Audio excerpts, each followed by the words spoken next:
Chapter 23. "Look out! Here comes the monster!" screamed a chubby fourth-grade boy. "It's the monster from outer space!" "Ah, it's so ugly!" yelled his skinny friend. "Don't let it touch you," warned a girl with pink glasses. "or you'll turn into a monster too."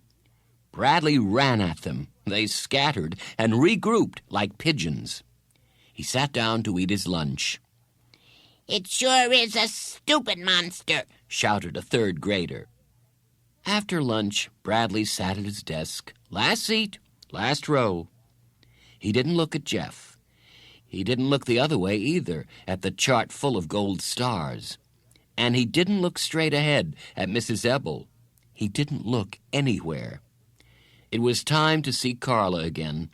He took the hall pass from Mrs. Ebel and walked out of the classroom. He hated Carla. He didn't want to make the same mistake with her that he had made with Jeff. He realized Claudia was right. Carla didn't like him. That was just her job. She was waiting for him outside her door. "Hello, Bradley," she said as she held out her hand. "It's a pleasure to see you today. I appreciate your coming to see me." He walked past her and sat down at the round table. She sat across from him. She was wearing a long-sleeved white shirt with 2 triangles on it, one red and one blue. "Did you make a list of topics to discuss?" she asked. "No, you're the teacher." "So? So, you're the one who has to say what we talk about, not me. That's your job." "Well, let me think," said Carla. "Are you sure you can't think of anything?" He shook his head. "I'm surprised. I thought you would have come up with a lot of interesting topics." "Well, in that case, we'll have to talk about school. Shall we start with homework?" "Monsters from outer space," he replied. "Monsters from outer space," he repeated. "You said I could pick the topic. I want to talk about monsters from outer space." "What a wonderful topic," said Carla. "The only way to kill them is with a ray gun," said Bradley. "Regular guns or even hand grenades and atomic bombs won't kill them. You need a ray gun." He stood up and pretended to shoot a ray gun, making a noise that sounded like a cross between a machine gun and a horse. Carla put her hands up to protect herself. "Don't shoot me," she said. "You're a monster from outer space," he told her. "No, I'm not. I'm a counselor." He stopped firing. "Do you believe in monsters from outer space?" She shook her head. "No, but I do believe there are other types of creatures living in outer space. I just don't believe in monsters. I believe that Earth is just one small planet in a gigantic universe. I think there are billions of other planets with trillions of other kinds of creatures living on them. Some are real stupid, and others smarter than you or me. Some are bigger than dinosaurs, others smaller than ants. But out of all those creatures, I don't think there is even one monster." "Not even one?" "No," said Carla. "I think everyone has good inside him. Everyone can feel happiness and sadness and loneliness. But sometimes people think someone's a monster. But that's only because they can't see the good that's there inside him. And then a terrible thing happens." "They kill him?" "No, even worse. They call him a monster, and other people start calling him a monster, and everyone treats him like a monster. And then, after a while, he starts believing it himself. He thinks he's a monster, too. So he acts like one.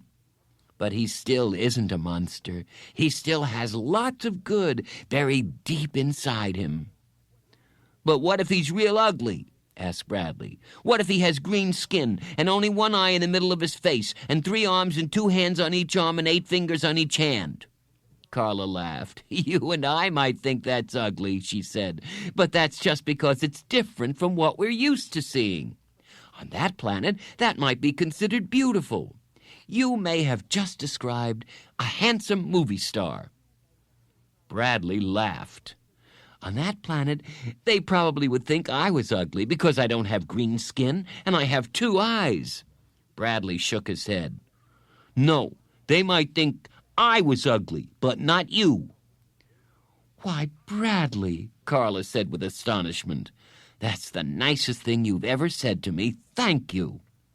He blushed. He hadn't meant it the way it came out. "I don't want to talk about monsters anymore," he mumbled. "Okay," said Carla. "I think we had a very good conversation, don't you?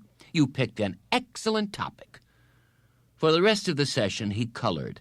He took a green crayon out of Carla's large box of crayons and tried to draw the creature from outer space that he had described. He was able to draw the 3 arms and 6 hands, but he had trouble fitting 8 fingers onto each hand. He looked up. "Carla?" "Yes, Bradley." "Can you see inside monsters?" he asked. "Can you see the good?" "That's all I see." He returned to his picture. He drew a black eye in the middle of the creature's face. He drew a red heart inside the creature's chest to show all the good that was there. "Well, how does a monster stop being a monster?" he asked. "I mean, if everyone sees only a monster and they keep treating him like a monster, how does he stop being a monster?" "It isn't easy," Carla said. "I think first he has to realize for himself that he isn't a monster. That, I think, is the first step. Until he knows he isn't a monster, how is anybody else supposed to know?" Bradley finished coloring and showed his picture to Carla. "He's a movie star on his planet," he said. "Everyone loves him." "He's very handsome," said Carla. "You want it?" asked Bradley. "I mean, I don't want it anyway, so you can have it." "I love it," said Carla. "Thank you. In fact, I'm going to hang it on the wall right now." Bradley watched her tack it up. He almost told her she wasn't allowed to put holes in the wall, but he changed his mind. It was time for him to go back to class. "I'm looking forward to seeing you next week," said Carla. "I hope you have another wonderful topic for us to discuss." He started to go, then stopped and turned around. "Yes?" she asked. He put his hands on his hips and stared at her. "Did you forget something?" He stood and waited. Her eyes suddenly lit up. She held out her hand and said, "I enjoyed your visit very much. Thank you for sharing so much with me." He stretched his mouth into a half smile, half frown, then hurried out of her office.